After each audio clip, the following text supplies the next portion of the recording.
అందరికీ శనార్థులు. ఇక ఎప్పటి లెక్కనే మన ధమాకా దుమ్ము దులిపే ఆర్తల కోసానికని మీరు ఎదురు చూస్తారన్న సంగతి నాకు ఎరికే కాబట్టి మీకోసానికని ధమాకా దుమ్ము దులిపే ఆర్తలను బంబాండంగా పట్టుకొని వచ్చిన షెలో మన ధమాకా దుమ్ము దులిపే ఆర్తలు చూద్దాం పాండ్రి. ఇక మయన్మార్లో భూకంపం వచ్చి చాలా మంది జీవిడిచే కదా, అక్కడ ఉన్నటోళ్ళ జీవితాలన్నీ అతలాకుతలమై ఆగమవుతున్నాయి. పాపం దిక్కు దివానా లేక మత్తు తక్లీఫ్లు పడుతున్నారు. వాళ్ళందరి కోసానికని చెప్పి మన నరేంద్ర మోదీ సారు మత్తు భరోసా ఇచ్చే మాట చెప్పిండుల్లా. ట్విట్టర్లో ట్వీట్ చేసుకుంటూ ఆయన చెప్పినటువంటి మాట ప్రతి ఒక్కరికి ఆదర్శంగానే ఉన్నది. మీరేం భయపడకుండి, నేనున్నా మీకని ఇంకా చాలా ముచ్చట్లు చెప్పిండు మన మోదీ సారు. గట్లుండాలి, అవతలలోకి ఏదన్నా ఆపదొస్తే రియాక్ట్ అవ్వడు ఉంటుంది చూసినావా, గది మోడీ సార్ తర్వాతనే. ఎందుకో ఏందో కథ పురాగా తెలవాలంటే అర్థ చూడుండ్రి. ఇప్పుడు మనం చెప్పుకునే ముచ్చట కొంచెం బాధాకరమైన ముచ్చటనే. ఎందుకంటే మయన్మార్లో ఒక పెద్ద భూకంపం వచ్చి పబ్లిక్ అంతా అతలాకుతలం అయ్యే కదా, ఉన్నట్టుండి పెద్ద పెద్ద బంగ్లాలన్నీ పేక బంగ్లాల లెక్కనే కూలిపోయినాయి అయ్యా.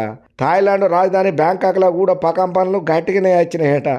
దీని మీద నరేంద్ర మోడీ సార్ కూడా రియాక్ట్ అయ్యిండు. ఆయన బాధను చెప్పుకుంటూ వచ్చిండు. ట్విట్టర్లో ఒక పోస్టును కూడా పెట్టుకుంటూ వచ్చిండు. ఇక ఆ పోస్టులో భాగంగా మోదీ సార్ మాట్లాడుకుంటా మయన్మార్ థాయిలాండ్లో భూకంపం వచ్చిన పరిస్థితి మీద నాకు మస్తు బాధ అనిపిస్తున్నది. నాకు చాలా ఆందోళన ఉన్నది. ఈ ముచ్చట్లల్లా అందరూ సురక్షితంగా ఉండాలని నేను ప్రార్థన చేస్తున్నా. భారత్ అన్ని విధాలుగా సహాయం చేయనీకే సిద్ధంగా ఉంటుంది. ఇక ఈ విషయంలో మా అధికారులు సిద్ధంగా కూడా ఉండాలని నేను కోరినా అని అన్నాడయ్యా. ఇంకా అంతనే కాదు, మయన్మార్ థాయిలాండ్ ప్రభుత్వాలతోని ఎప్పటికప్పుడు టచ్లో ఉండమని చెప్పి ఎంఈఏని కూడా నేను అడిగినాను అన్నాడు. ఇక ఏమయ్యా గంతగనము బాధ అనంటే మయన్మార్లా 7.2 తీవ్రతతోని భూకంపం అచ్చుడుతోని బ్యాంకాక్ల నిర్మాణంలో ఉన్నటువంటి బంగ్లాలన్నీ కుప్పగూలిపోయినాయి అయ్యా. పబ్లిక్ మస్తు భయాందోళనకు గురైండు. ఉన్నట్టుండి ఈ సంఘటన అవుడుతోని ఎవరికి ఏం అర్థం కాలేదు. ఇక సోషల్ మీడియాలో ఇట్లా వీడియోలు బయటకు అచ్చుడుతోని అందరు డైలమాలా పడ్డరు. ఉన్నట్టుండి దేశం మొత్తం ఉలిక్కిపడేంత పరిస్థితికి ఏర్పడ్డది. చాలా వరకు రన్నింగ్లో కన్స్ట్రక్షన్లో ఉన్న బిల్డింగ్లు మొత్తం కుప్పగూలిపోయినాయి. అక్కడ పబ్లిక్ అయితే మస్తు బుగులు పడుతున్నారు. ఇక భూకంపం తర్వాత 6.4 తీవ్రతతోని ఇంకొక ప్రకంపన వచ్చింది. బ్యాంకాక్లో ప్రజలు ఖాళీ చేసే పరిస్థితికి వచ్చింది. ఇక అక్కడ ఉన్నటువంటి అధికారులు కొంతమందిని అయితే ఖాళీ చేయించారు అయ్యా. ఇంగిన్ని ప్రకంపనలు వచ్చే అవకాశం ఉండుతోని బయటనే ఉండాలని కూడా సూచనలు చేసిళ్ళు. స్కాట్లాండ్కు చెందినటువంటి ప్రెజర్ మౌంటైన్ అనే టూరిస్టు భవనాలు కూడా ఊగిపోతున్నాయని చెప్పి పబ్లిక్ మత్తు భయంతో బుగులు పెట్టుకున్నారు. ఏం చేయాలని అర్థం కాక బయటకు ఉరుకులు పరుగుల మీద ఆగమవుతున్నారయ్యా. ఇక మయన్మార్లో కూడా భూకంపం వల్ల పెద్ద నష్టం అయ్యింది. మండలేలో ఒక బ్రిడ్జి కూలిపోయింది, కొన్ని బంగ్లాలు దెబ్బతిన్నాయి. బ్యాంకాక్లో చాలా అపార్ట్మెంట్లలో కూడా సామాన్లు కింద పడ్డాయి. అతలాకుతలమైన అయ్యా బ్యాంకాక్లో ఉన్నటువంటి జీవితాలు. పబ్లిక్ భయంతో ఏం చేయాలని అర్థం కాక ఉరుకులు పరుగులు పెట్టుడు ఆగమాగం ఉండుడే అయిపోయింది వాళ్ళ పరిస్థితి. ప్రభుత్వం ఎమర్జెన్సీ మీటింగ్ కూడా ఏర్పాటు చేసింది. భూకంపం తర్వాత బ్యాంకాక్లో ఎమర్జెన్సీ ప్రకటన చేసినామని చెప్పి థాయిలాండ్ ప్రధాని చెప్పుకుంటూ వచ్చిండు. ఏం భూకంపమో ఏందో, ఏదో ఒక రోగంతోనో రొప్పితోనో ఏదో ఒక బాధతోనో అవస్థతోనో దేశాలను అతలాకుతలం చేయకపోతే ఏముండదో ఏమో నాకు అర్థం కాదు. కానీ ఏందో ఏం భూకంపాలో ఏమో ఆర్త చెప్తుంటేనే మనకి ఇట్లా అనిపిస్తున్నది అంటే అక్కడ ప్రత్యక్షంగా బాధలు పడుతున్న వాళ్ళ పరిస్థితి ఎట్లున్నదో ఊహకు అందకుంటున్నది. ఏదేమైనా అందరూ సురక్షితంగా ఉండాలి, క్షేమంగా బయటపడాలని మనం కూడా కోరుకుందాం. ఏందో ఏమోనోలా ఈ అడ్డమైన బెట్టింగ్ యాప్లు చేయబట్టి ఎన్ని జీవితాలు ఆగమవుతున్నాయో మనం పేపర్లలో చూస్తూనే ఉన్నాం, టీవీలలో ఇంటనే ఉన్నాం. ప్రతి ఒక్కడ ఏడదుడికి ఏమొచ్చట్లు ఇన్ఫ్లుయెన్సర్లు అన్న పేరుతోని సబ్స్క్రైబ్ చేసుకున్న వాళ్ళని పక్కదారి పట్టించిన వాళ్ళు కటకటాల పాలయ్యే పరిస్థితులు అల్లున్నది. మరి వీటిని మనం ఆపలేమా? ఎట్లా ఆపొచ్చు? ఆపితే గీపితే ఆయనకైనా ఎవరైతే బెట్టింగ్ చేసే పేద మనసున్నాడో ఆయనకే బుద్ధి మారాలి. అట్లా మారుతుందా? ఒకవేళ మారపోతే మళ్ళీ బతుకులు మొదటికి వస్తాయి, జీవి తీసుకునే కథకైతే అప్పుల పాలై బతుకులు ఆగమవుతాయి అని చెప్పి కూటమి సర్కారు ఒక మంచి ఆలోచన చేసి ఒక గొప్ప యాప్ను ప్రవేశపెట్టబోతున్నది. మరి ఏమయ్యా యాప్, దీనివల్ల ఏమి ఉపయోగాలు, ఏమవుతుంది ఈ బెట్టింగ్ యాప్ల వల్ల, ఎట్లా చేయొచ్చు కట్టడి అని అంటే ఆర్త తెచ్చిన మీరే చూడుండ్రి. దేశవ్యాప్తంగా కలకలం రేపుతున్నటువంటి ఈ బెట్టింగ్ యాప్స్ దరిద్రపు కొట్టు వ్యవహారం ఏదైతే ఉన్నదో ఈ వ్యవహారం మీద ఏపీ సర్కారు గట్టి పోకతే పెట్టిందుల్లా. బెట్టింగ్ యాప్స్ను పబ్లిక్ డౌన్లోడ్ చేసుకోకుండా నిషేధించే పరిస్థితి లేకపోవడంతో దానికి కౌంటర్ ప్లాన్ చేసే పనుల పడ్డది కూటమి సర్కారు. ఇక ఇందుకోసానికని చెప్పి ఐటీ శాఖ ప్రత్యేకమైనటువంటి ఒక సాఫ్ట్వేర్ను తయారు చేయిస్తున్నది. దీంతో బెట్టింగ్ యాప్స్ డౌన్లోడ్ చేసుకునే టోల్లో భర్తం పట్టేందుకు ప్రభుత్వం గట్టి చర్యలే తీసుకుంటున్నదయ్యా. కఠిన శిక్షలకు కూడా రంగం రెడీ అవుతున్నది. దీంతో బెట్టింగ్ యాప్స్ ఎవరైనా ఒకవేళ డౌన్లోడ్ చేసుకోవాలని అనుకుంటేనే భయపడే పరిస్థితికి తీసుకురాబోతున్నది కూటమి సర్కారు, ఏపీలో ఉన్నటువంటి పోలీసు పెద్ద సార్లు. ఇక రాష్ట్రంలో బెట్టింగ్ యాప్స్ మీద నిషేధం ఉన్నా సుతం చాలా మంది అలవాటు పడ్డ పానం తట్టుకోలేక ఇప్పటికే డౌన్లోడ్ చేసుకొని డిలీట్ అయినా సుతం మళ్ళీ ఎన్ని కష్ట నష్టాలు పడైనా అప్పుల పాలైన పుస్తెలమ్మైనా బిందెలు పెట్టైనా ఏడో చోట అప్పు చేసుకునైనా కూడా బెట్టింగ్ యాప్లలో పెట్టి జీవి తీసుకుంటున్నారయ్యా పైసలు ఓగొట్టుకొని. ఇక వీటికి అడ్డుకట్ట వేసే ముచ్చట్లల్లా రాష్ట్ర ప్రభుత్వం ఏమి చేయలేని నిస్సహాయ పరిస్థితిలో ఉన్నట్టు ఎరకైతున్నది. ఇక దీంతో ఏదో ఒక కొత్త యాప్లు అత్తనే ఉంటాయి, ఈ అడ్డమైన యాప్లతోని పబ్లిక్ ఆడుతూనే ఉంటారు, జీవితాలు నాశనం అయితేనే ఉంటాయి. కాబట్టి వీటికి పురాగ చెక్కు పెట్టాలంటే ఐటీ శాఖ సహాయ సహకారాలు మనకు కంపల్సరీ అని చెప్పి ఒక కొత్త సాఫ్ట్వేర్ని అయితే తయారు చేయించి పక్కాగా ప్రతి ఒక్క ఫోన్లో ఇన్బుల్ట్గా ఇన్స్టాల్ అయ్యేటట్టు చేస్తున్నారు. బెట్టింగ్ యాప్స్ను ఎవరన్నా డౌన్లోడ్ చేయగానే పురాగా ఇన్ఫర్మేషన్ మొత్తం పోలీసు పెద్ద సార్లకు పోతుంది. ఇంకా అంతనే కాదు, మీ ఫోన్ ఇమీడియట్గా బ్లాక్ అవుతుంది. ఇక ఆ తర్వాత ఏమవుతుందో నేను చెప్పాల్సిన పని లేదు, మీరే చూస్తారు ఏంటి తెర మీద అని గట్టిగానే కౌంటర్లు ఇస్తున్నారు ఈ ముచ్చటేరికైనా ప్రతి ఒక్కరు. ఆ ఊళ్ళ గిసొంటి యాప్లు వస్తే తప్ప పబ్లిక్ను ఈ బెట్టింగ్ యాప్ల బారి నుంచి కాపాడలేమని ఇంకొంతమంది బరాబర్గానే కామెంట్లు పెడుతున్నారు. ఇక ఏదేమైనా కూటమి సర్కారులో ఇది ఒక గొప్ప ఆలోచననే చెప్పాలి. బెట్టింగ్ మహమ్మారి నుంచి పబ్లిక్ను కాపాడేటందుకు ఐటీ శాఖతోని కలిసి ఇంత గొప్ప ఆలోచన చేస్తున్నటువంటి ఎవరైతే home minister Vangalapudi Anitha madam ఉన్నదో గట్టిగానే ఫోకస్ పెట్టి కఠిన చర్యలు తీసుకోనిక మొత్తానికి రంగాన్ని అయితే సిద్ధం చేస్తున్నదయ్యా. మీరు సోషల్ మీడియాలో బాగానే యాక్టివ్గా ఉంటారు కదా, ఫేస్బుక్ వాడతారు, ఇన్స్టాగ్రామ్ వాడతారు, వాట్సాప్ వాడతారు, ఇంకో నోరు తిరిగాని పేర్లు ఏమేమో ఉన్న యాప్లు అవన్నీ ఆడుతున్నారు కదా. ఇక అన్ని యాప్లను వాడేటోళ్లకు కేంద్ర సర్కారు ఒక శాఖే ఇచ్చింది. శాఖ అంటే అది మనకు వనుకొచ్చేదే, మరి ఏమిటి కోసానికి ఇచ్చింది, ఏమా శాఖో తెలవాలంటే ఈ వార్త చూస్తే మీరే నోరెలా పెడతారు. ఇక ఆర్థిక మంత్రి నిర్మలా సీతారామన్ మేడము ఫిబ్రవరి 13వ తారీఖు నుంచి కొత్త ఆదాయ పన్ను బిల్లు 2025ను లోక్సభలో ప్రవేశపెట్టిందయ్యా. 1961 ఆదాయపు పన్ను చట్టాన్ని ఇది భర్తీ చేస్తుంది అన్నట్టు. ఇక పాత నిబంధనల మార్పులు చేసుడుతో పాటు ప్రస్తుతం సాంకేతికతకు అనుగుణంగా కొత్త ఆదాయపు పన్ను చట్టంలో సరికొత్త మార్పులకు శ్రీకారం గట్టిగానే చుట్టిందయ్యా. అయితే కొత్త ఆదాయపు పన్ను బిల్లు 2025ను ఎందుకు ప్రవేశపెట్టిల్లో కేంద్ర ఆర్థిక మంత్రి నిర్మలా సీతారామన్ మేడము వివరణ ఇచ్చుకుంటూ వచ్చింది. 1961 ఆదాయపు పన్ను చట్టాన్ని భర్తీ చేసే ఈ బిల్లు ప్రస్తుతం లెక్కలల్లా సూపని పైసలు చట్ట విరుద్ధమైనటువంటి కార్యకలాపాలను ఇరకబట్టనికే వీలు కల్పిస్తుందని చెప్పి చెప్పుకుంటూ వచ్చింది. ఇది చాలా వరకు అసలు నిబంధనలకు అనుగుణంగా భాషను సరళీకృతం చేసుడుతోని అవసరమైన విభాగాలను తీసేసుడు దీనిని అచ్చమన్నట్టు. అక్రమార్కులను పట్టుకోనికే కూడా డిజిటల్ ఆధారాల అన్వేషణకు ఇది గట్టి మార్గంగానే ఉంటుందట, పని కూడా ఈజీగా అవుతుందట. ఇక కొత్త ఆదాయపు పన్ను బిల్లు ఏదైతే ఉన్నదో 2025 కింద డిజిటల్ ఆస్తులను ట్రాక్ చేసుడుతో పాటు అక్రమార్కులకు పెద్ద ఆనకట్టనే ఎత్తదట. కొత్త బిల్లు కొత్త సాంకేతిక పరిజ్ఞానంతో టాక్స్ అమలును రీసెంట్గా ఉంచుడులో సహాయపడుతుందట.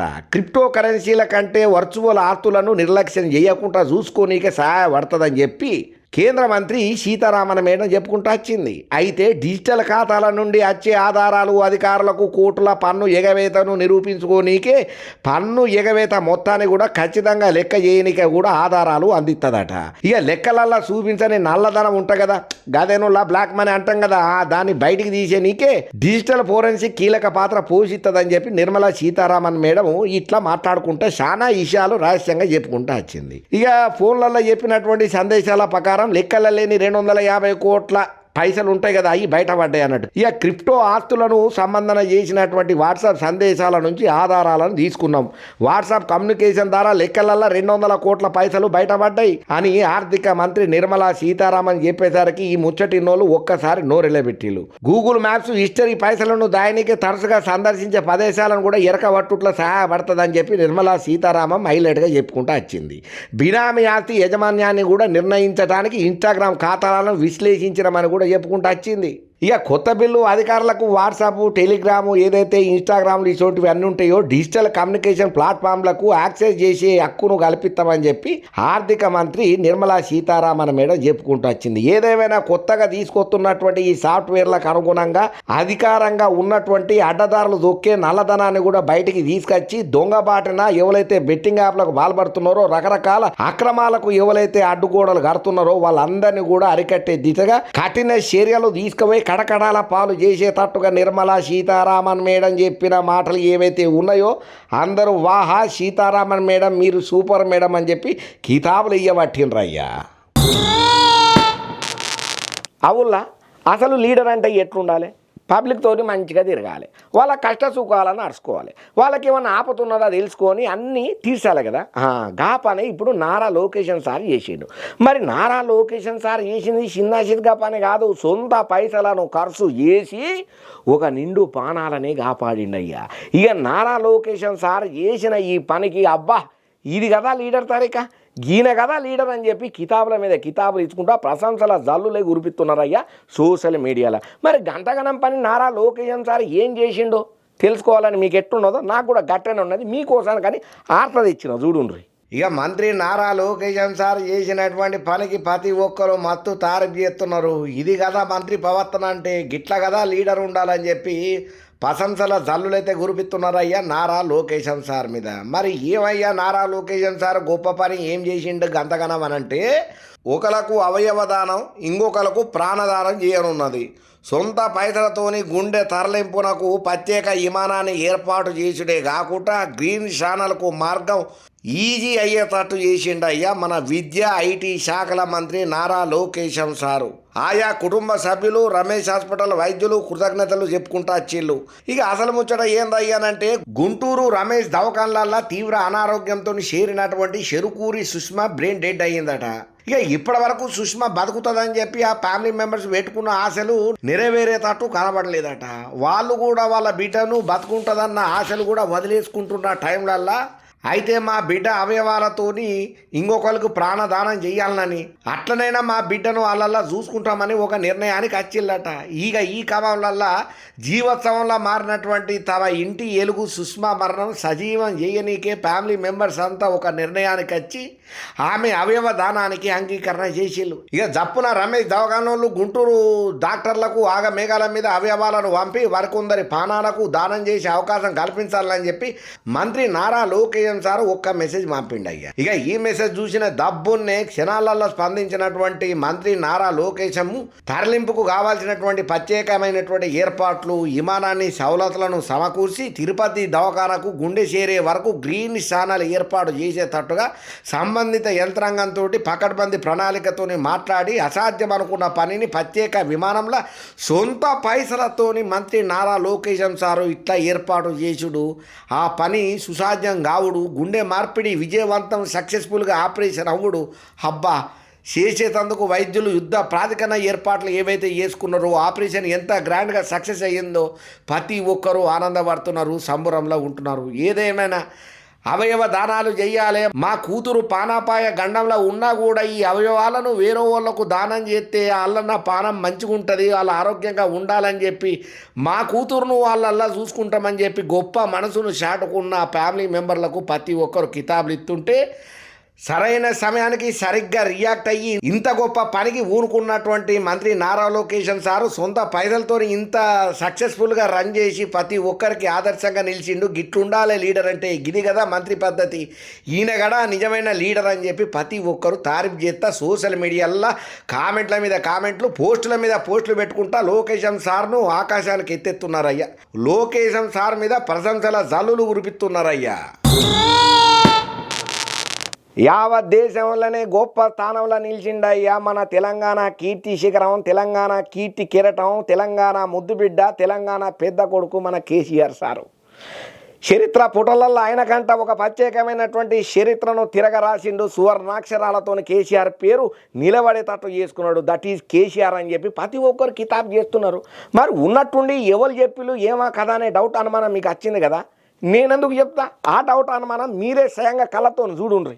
ఇక దేశంలో అత్యుత్తమ ముఖ్యమంత్రి ఎవరు, విశ్వసనీయకు చిరునామాగా నీసే నేత ఎవరు, సమకాలీన రాజకీయాలలో అత్యుత్తమ నాయకత్వ లక్షణాలు ఎవరి సొంతం, అభివృద్ధి ఆర్థిక ప్రగతి ప్రమాణాలలో యావత్ దేశంలోనే ది బెస్ట్ సీఎం ఎవరు ఎవరు ఎవరు అని అంటే ఒక్కటే ఒక్క ఆన్సర్ వచ్చిందట, కేసీఆర్ అని.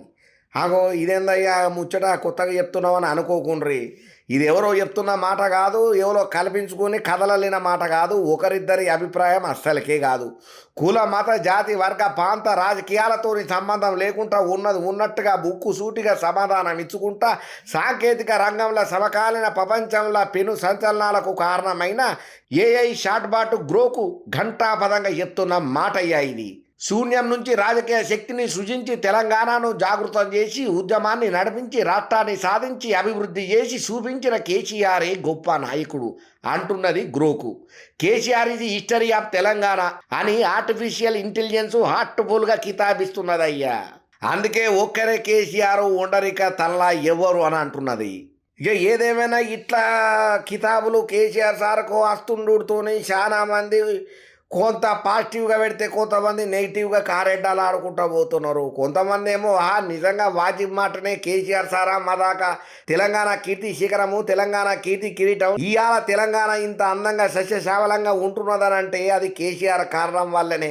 ఎన్నో ప్రాజెక్టులను ఎన్నో తెలంగాణ కోసం అభివృద్ధి పనులను చేతబట్టిన మా పెద్ద కొడుకు కేసీఆర్ సార్ అని చెప్పి ప్రతి ఒక్కరు మత్తు తారీఫ్ చేస్తుంటే ఇంకొంతమంది అన్ని కాని ముచ్చట్లు ఎవరు చెప్పిలా కేసీఆర్ కంటే ముందు తెలంగాణ కోసం ఎంతోమంది పోరాటం చేసి సాధించినరయ్యా. శివరాకర్లు వచ్చి కేసీఆర్ ఒక చెయ్యేసిండి తెలంగాణ వచ్చిందని కొంతమంది ఎట్లా ఎవరికి దోచినట్టు అది పెడుతున్నారు. ఏదేమైనా కూడా చరిత్ర పటాలల్లో లిఖించదగ్గ పేరు తెలంగాణ రాష్ట్రంలో సువర్ణాక్షరాలతో రాయదగ్గ పేరు ఎవరిదన్నా ఉన్నదంటే కేసీఆర్ అని చెప్పి బీఆర్ఎస్ నాయకులు అయితే గట్టిగానే నొక్కి వక్కా నుంచి చెప్తున్న మాట అయ్యా. 42 సంవత్సరాలు పూర్తి చేసుకుని 43వ సంవత్సరంలో అడుగు పెడుతూ దిగ్విజయంగా ఇన్ని టర్ములు కంప్లీట్ చేసినటువంటి తెలుగుదేశం పార్టీకి అందరూ శుభాకాంక్షలు ఇస్తున్నారయ్యా. ఎందుకనంటే దగ్గర 42 సంవత్సరాల పార్టీ నిలబడడం అంటే చిన్న ముచ్చట కాదు. అన్నగారు ఎన్టీ రామారావు గారు 1982లో ఈ స్టార్ట్ చేసినటువంటి పార్టీ ఇప్పటికీ 42 సంవత్సరాలను పూర్తి చేసుకొని మహానాడు ఏదికగా అద్భుతంగా అంగరంగ వైభవంగా ఆవిర్భావ దినోత్సవం ఏర్పాట్లు ఘనంగా జరగబోతున్నాయి మే నెల. మరి దాని గురించి అని చెప్పి పురాణ వార్తను సంబరంగా తీసుకొచ్చిన మీరు కూడా చూడండి. ఇక తెలుగుదేశం పార్టీ దేశ రాజకీయాలలో నిజంగానే చరిత్రను తిరగరాసిన పార్టీ చెప్పాలి. ఇక 29వ తారీఖు మార్చిన ఈ పార్టీ పుట్టి 42 సంవత్సరాలు పురాగా చేసుకొని 43 సంవత్సరంలకు అడుగు పెట్టబోతున్న సందర్భంగా చాలా మంది అద్భుతంగా ప్రసంగాలు చేసుకుంటా, ట్వీట్లు ఇచ్చుకుంటా, పోస్టులు పెట్టుకుంటా తెలుగుదేశం పార్టీకి శుభాకాంక్షలు అయితే చెప్తున్నారు అయ్యా. ఇక రాబోయే మే నెల తెలుగుదేశం పార్టీ మహానాడు ఎంతో ఘనంగా నిర్వహణ చేసేటందుకు ఇప్పటిసుందే భారీ కసరత్తులు గట్టిగానే ఏర్పాట్లు చేస్తున్నదయ్యా తెలుగుదేశం పార్టీ. ఇక తెలుగుదేశం పార్టీ మహానాడు అంటేనే ఎంత స్పెషల్ ఉంటుందో ప్రత్యేకంగా చెప్పాల్సిన పని లేదు. ఇక పార్టీ ఆవిర్భావ దినోత్సవాలు ఎట్టుంటాయో ప్రత్యేకంగా చెప్పాలన్నా ఒక ట్రెండ్ సెట్ చేసినది తెలుగుదేశం పార్టీ ఆవిర్భావ దినోత్సవ పండుగ సంబరాలు. అయితే ఈసారి మహానాడు టీడీపీకి ఎంతో ప్రత్యేకంగా మారబోతున్నది. 2019 నుంచి 2024 మధ్యలో టీడీపీకి ఎన్నో రకాల సవాళ్ళు ఇబ్బందులు బాగానే ఎదుర్కొన్నారయ్యా ఇల్లు. అయితే సిర్పు 23 మంది ఎమ్మెల్యేలు మాత్రమే గెలిచినటువంటి ఆ పార్టీ వైసీపీ నుంచి వచ్చిన ఒత్తిడికి టార్గెట్కి ఎంత నరిగిందో ప్రత్యేకంగా చెప్పాల్సిన పని లేదు. పడ్డ అవమానాలు ఎన్నో ప్రత్యేకంగా వివరించాల్సిన అవసరమే లేదు. ఒక దశలో ఏకంగా పార్టీ పెద్ద చంద్రబాబును అరెస్టు చేసుడుతోనే టీడీపీ అతిపెద్ద సంక్షోభంలో పడ్డదనే చెప్పాలి. అయితే అరెస్టునే విజయానికి మెట్లుగా మలుసుకొని వీర విహారం చేసిందయ్యా.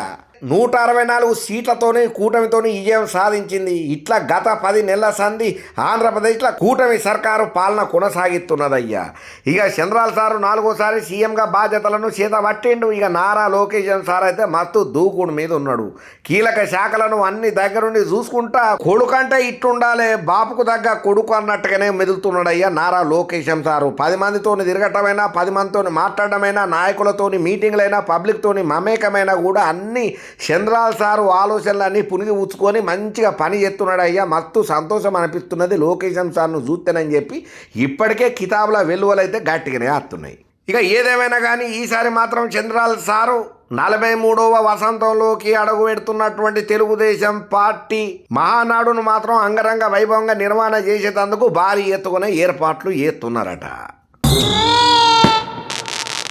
అబ్బా మొత్తానికి అలా తెచ్చిన కాడికి వార్తలు మొత్తం పురాగా చెప్పేసుకున్నాం. వల్ల ఇంగిన్ని మంచి మంచి ధమాకా దుమ్ము దులిపే వార్తలతోని నేను అత్త అన్నట్టు ఈ వీడియో మీకు నచ్చిందా? నచ్చితే లైక్ చేయండి, షేర్ చేయండి, కామెంట్స్ ఉత్తం పెట్టుడు తప్పకుండా మర్చిపోకుండ్రి.